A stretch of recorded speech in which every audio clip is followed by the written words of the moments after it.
Your plant's leaves will not tell you what your plant needs until it is too late. Imagine you want to get into houseplants, or you're already into houseplants, and you get a plant and you're like, when do I water it? Because there is so much conflicting advice. The answer to your question is if the soil is dry, water it. You might have needed to water it earlier than that. But in general, if the soil is dry, water it. You're not going to go wrong with that. There are some plants that need to stay consistently damp. Stay away from them if you're new. Things like Calathea, Alocasia, stay away. They are not your friend.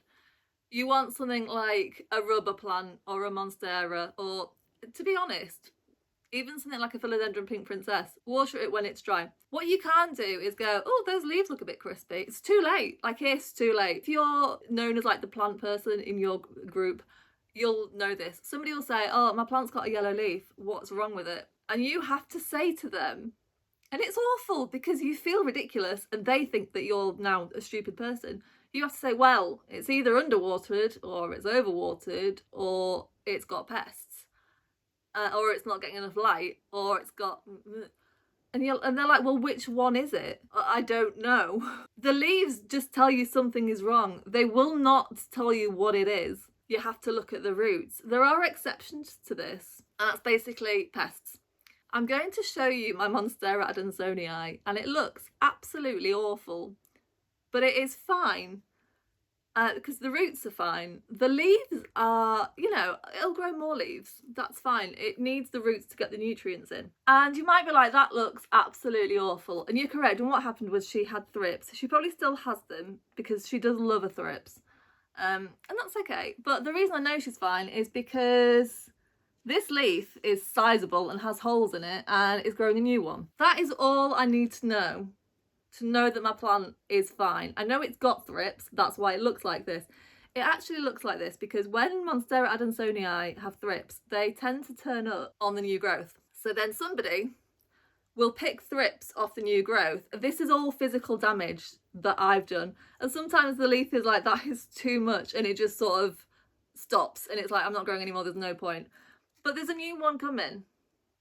Is that a thrips larva? I think it was. They just love this plant. So whilst, if you were new to plants, you'd be like, that plant is dying. It isn't. It's coming back. It's going to be great. So you've asked me why the leaf is yellow. And I will tell you, one, if the plant is healthy and growing, the plant is yellow because leaves don't last forever. So if we look at this orchid, the leaves look shit, but it's obviously not, it's not dying. Look, this is not a dying orchid. This leaf is yellow. And it's because it's old. And there are various things to tell me this. The most notable being that it's down at the bottom and it's smaller. This is really common on tissue culture plants. Because with tissue culture, the leaves start off teeny tiny. That's just how they grow. And then they get hardened off, and then the next leaf can grow properly. So you might get a teeny tiny leaf and then a leaf that's that big. There is absolutely no point in the plant keeping the teeny tiny leaf. It's not doing anything other than taking up nutrients. So it just sucks all the nutrients out of it, which is basically the chlorophyll. So it sucks all the green out of it. So you're left with a yellow leaf, and then it'll go brown and die. That is perfectly normal. There is nothing wrong with that. The other two, there are various reasons that plants go yellow, but it tends to be overwatering or underwatering. And you might be like, that's ridiculous. It is, but also from the plant's perspective, the same thing is happening, and it is that it can't take in water. If your plant is underwatered, it can't take any water in because there isn't any water there for it to take in. If your plant is overwatered, the roots will have rotted, so there is no way for the plant to take in water. The soil might be sopping wet, but it can't get into the plant, so it doesn't matter, and the plant is rotting. So whilst it seems like two opposite things, it's really just the same thing that's happening to the plant. I hope that makes sense. I know it's difficult to get your head round, but from the plant's perspective, it can't get water. The only difference is whether you've tried to give it too much or not any. Another reason why you shouldn't look to your plants for diagnosing issues is that the plant will lie to you. One tiny, people post in social media, Reddit and Facebook, that made me seem really old. oh, there's like, what is this? And it'll be like the world's tiniest speck on a plant. That's just a plant. Like, they don't grow perfectly. Stuff happens to them.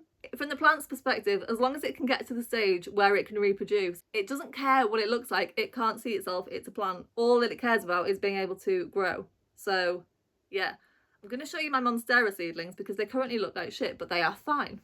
So I want to grow my Monstera seedlings as quickly as I can. So I planted them in March and they germinated, all of them. Like, what am I going to do with 12 Monstera? In order to grow Monstera seedlings as fast as possible, you want a lot of light, you want to keep them warm, and you want a lot of humidity. So I'm growing them in a propagator. You could grow them in like sort of this, just cover them with something. You could put them in like a plastic box, anything.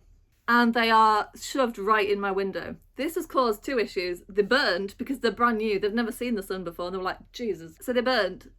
That's fine because these are like the first leaves. They're not going to last that long anyway. But also because they're in a propagator, you can see there's like water dripping on them. So the leaves get wet and then they rot. So yeah. So I'm going to show you. The smaller ones look fine, but like some of them, they're actually going mouldy because they're too damp. And you might be like, well, why would you want that? And like, this one's gone brown. Because this leaf is just it's just getting its bearings. I'm actually going to turn them around so they stand up more upright. This one is already on its third leaf. I love like growing plants from seeds, so interesting. Some of them are like, this one knows exactly what it's doing. This one knows exactly what it's doing. This one hasn't a clue, and neither is this one. This one's only just germinating. Like this one, all kinds of weird shapes. It's a little bit like I don't know if you've ever kept chickens.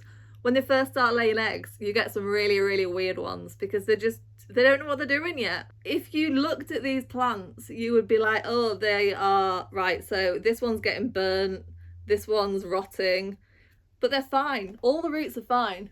I can see them through the bottom because, oh my God, there's another one. 1, 2, 3, 4, 5, 6, 7, 8, 9, 10, 11, 12. Oh no, there was only 12.